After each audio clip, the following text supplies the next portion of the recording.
சித்துபகல் கிச்சனுக்கு வணக்கம் ஃப்ரெண்ட்ஸ். இன்றைக்கி நம்ம பார்க்க போகிறது காளான் பிரியாணி வந்து எப்படி பண்ணுறது அப்படின்னு சொல்லிட்டு பார்க்கலாம். ஸோ காளான் பிரியாணி பண்ணுறதுக்கு என்ன பண்ணலாம் அப்படின்னா, ஃபஸ்ட்டு வந்து நான் குக்கரில் தான் பண்ணி காமிக்க போகிறேன். குக்கரில் தேவையான அளவு தாளிக்கிறதுக்கு தேவையான அளவுக்கு கொஞ்சமாக நம்ம வந்து எண்ணெயை வந்து அதில் வந்து ஊற்றிக்கலாம். ஊற்றிட்டு நமக்கு வந்து தேவையானது எப்போவுமே வந்து பிரியாணினாவே தாளிக்கிறதுக்கு கறி மசாலா, பட்டை, லவங்கம், பிரிஞ்சி இலை, சோம்பு, கசகசா எல்லாம் வச்சுருப்போம். ஸோ அது எல்லாத்தையும் வந்து அதில் போட்டுக்கலாம்.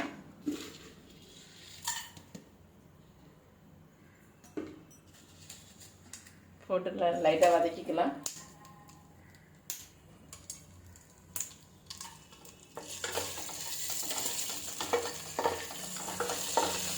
லைட்டாக வதக்கிட்டு நம்ம பெரிய வெங்காயம் வந்து ஒரு 2 வெங்காயம் எடுத்து கட் பண்ணி வச்சுருக்கேன் சின்னதாக. ஸோ அந்த பெரிய வெங்காயத்தையும் அது கூட போட்டு நல்லா இப்போ வந்து வதக்கிக்கலாம்.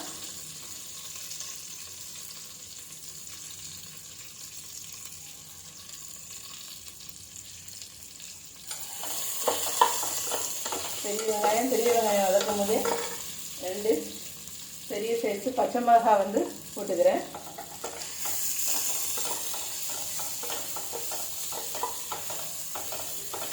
இது வந்து பிரியாணிக்கு தான் பண்ண போகிறோம். அதனால் வந்து வெங்காயம் வந்து அப்படியே முழுசாக கலந்தால் தான் நமக்கு வந்து சாப்பிட்றது பிரியாணி மாதிரி தெரியும். அதனால் வந்து ரொம்ப வந்து நல்லா வதக்கணும் அப்படின்ற தேவையில்லை. பிரியாணிக்கு வந்து வெங்காயத்தை ஓரளவுக்கு நார்மலாக வந்து ஒரு கால்வாசி வந்து வெந்தால் போதும். ஸோ அது வெந்ததுக்கப்புறம் என்ன பண்ணலாம் அப்படின்னா, பச்சை வாடை மட்டும் அடிக்காமல் இருந்தால் போதும். ஸோ வெந்ததுக்கப்புறம் அதில் என்ன பண்ணலான்னா, நம்ம தக்காளி வந்து ஒரு 2 தக்காளி எடுத்து வச்சுருக்கேன். ஸோ அந்த 2 தக்காளியையும் கட் பண்ணி வச்சுருக்கேன். தக்காளியையும் அது கூட போட்டு வதக்கிக்கலாம்.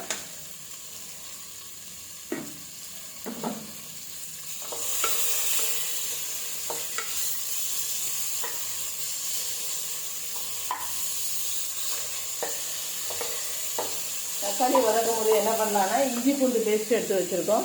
ஸோ அந்த இஞ்சி பூண்டு பேஸ்ட்டையும் நம்ம வந்து எடுத்து போட்டுக்கலாம்.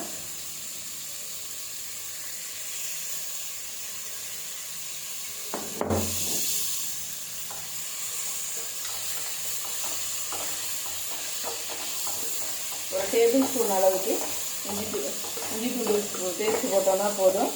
போட்டு அதையும் வதக்கலாம். இப்போ இதை வதங்கும் போது என்ன பண்ணலான்னா, நம்ம வந்து பிரியாணிக்கு எடுத்து வச்சுருக்கிற கொத்தமல்லியையும் புதினாவையும் அதில் போட்டு அதையும் சேர்த்து நல்லா வதக்கிப்போம்.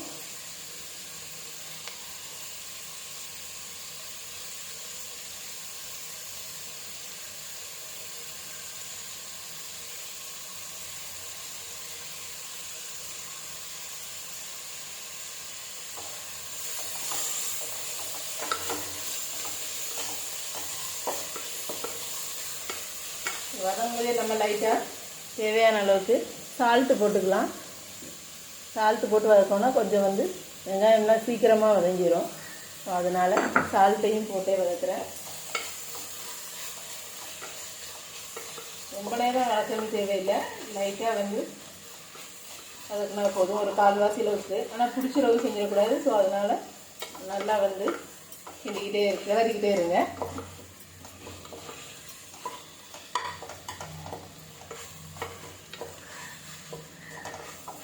இப்போ இந்த அளவுக்கு வந்ததுக்கப்புறம் கொஞ்சமாக நம்ம வந்து என்ன பண்ணலான்னா, நம்ம எடுத்து வச்சுருக்கிற கரம் மசாலா தூளையும் மிளகாய் தூளையும் வந்து லைட்டாக போட்டுக்கலாம். கரம் மசாலா தூள் லாஸ்ட்டாக போட்டுக்கிறோம். கொஞ்சமாக மிளகாய் தூள் மட்டும் போட்டுக்கிடுவோம். ஸோ ரெட் சில்லி பவுட்ரு போட்டுக்கிறேன்.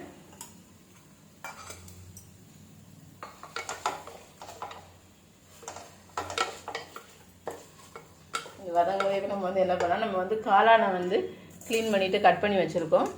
ஸோ அதையும் அதில் போட்டுக்கலாம்.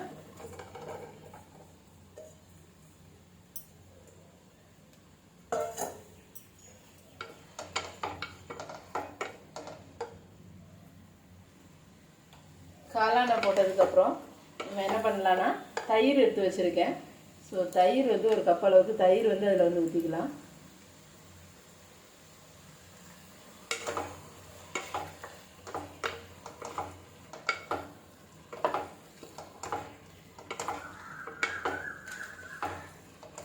நல்லா தயிர் வந்து அதோட ஒன்றா வந்து சேர்கிற அளவுக்கு நல்லா கிளறிக்கலாம்.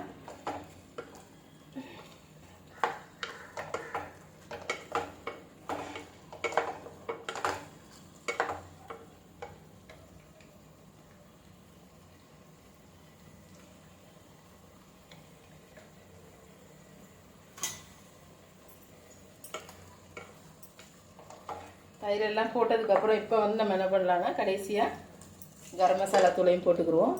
அதுதான் வந்து நல்லா வந்து நமக்கு ஸ்மெல்லு வந்து கொடுக்கும், ஸ்மெல்லும் கொடுக்கும், நல்ல டைஜஷன் எல்லாமே இருக்கும். ஸோ கரம் மசாலா தூள் அதிகமாக போடல, ஒரு 3/4 டேபிள் ஸ்பூன் அளவுக்கு போட்டிருக்கேன் நான்.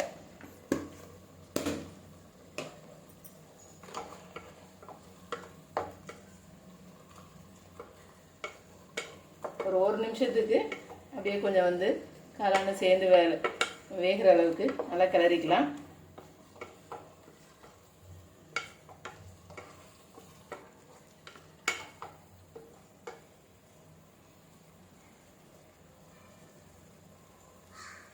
இது கூட நம்ம எடுத்து வச்சிருக்கிற லெமனையும் புழிஞ்சு விட்டுடலாம்.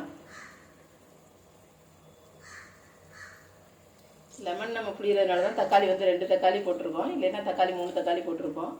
ஸோ லெமனோட புளிப்பு வந்து நமக்கு கிடைக்கும். ஸோ லெமன் வந்து ஒரு 1/2 லெமன் நல்லா ஜூஸ் வர்ற மாதிரி இருக்கிறதுனால 1/2 லெமன் போதும். இல்லை உங்களுக்கு ஜூஸ் கம்மியாக வருது அப்படின்ற பட்சத்தில் நீங்கள் ஒரு லெமனை வந்து ஃபுல்லாகவே வந்து புழிஞ்சு விட்டுக்கலாம்.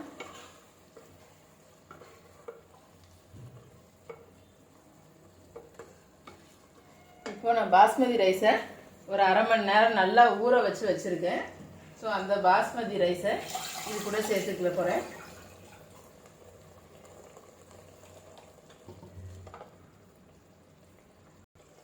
பாஸ்மதி அரிசியையும் வாஷ் பண்ணி வச்சுருக்கேன். ஒரு 1/2 அன் ஹவர் வந்து ஊற வச்சுருக்கேன். ஸோ அந்த பாஸ்மதி ரைஸையும் அதில் இப்போ வந்து போட்டு போகிறேன்.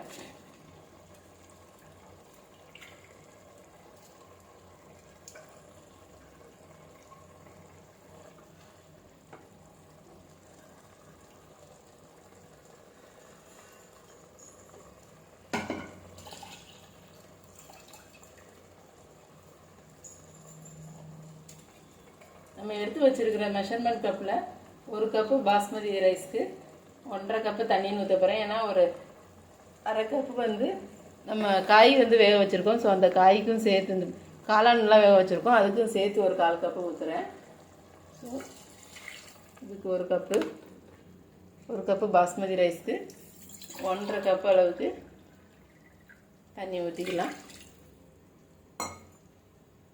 சால்ட்லாம் போட்டோம். ஸோ இதை அப்படியே வந்து ஒரு 3 விசில் வர்ற வரைக்கும் நம்ம வந்து இது வந்து குக்கரை வந்து விசில் வர்ற வரைக்கும் மூடி வச்சிடலாம்.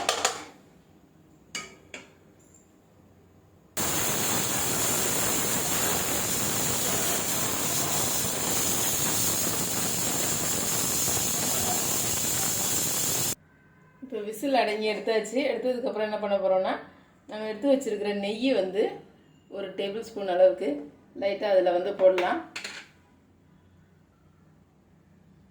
அதை போட்டு சாப்பிடும்போது அவ்வளோ ஒரு டேஸ்ட்டாக இருக்கும். நெய்யும் அது கூடவே கொஞ்சமாக கொத்தமல்லி இலையும் எடுத்து வச்சுருக்கேன். ஸோ ஃப்ரெஷ்ஷான கொத்தமல்லி இலையும் போட்டு சர்வ் பண்ணோன்னா அவ்வளோ ஒரு டேஸ்ட்டாக இருக்கும். ஸோ நீங்களும் இதே மாதிரியே மஷ்ரூம் பிரியாணியை செஞ்சு பாருங்கள். செஞ்சு பார்த்து எப்படி இருக்குன்னு மறந்துடாமல் கமெண்ட்ஸில் வந்து கொடுங்க. புதுசாக வியூவர்ஸ் யாரும் பார்க்குறீங்க அப்படின்னா மறந்துடாமல் சப்ஸ்கிரைப் பட்டனே கிளிக் பண்ணுங்கள். அப்போ தான் நான் போடுற அடுத்தடுத்த வீடியோவை நீங்கள் வந்து மிஸ் பண்ணாமல் பார்க்க முடியும். Thank you friends. அடுத்த ஒரு நல்ல வீடியோவோட நான் உங்களை வந்து பார்க்குறேன்.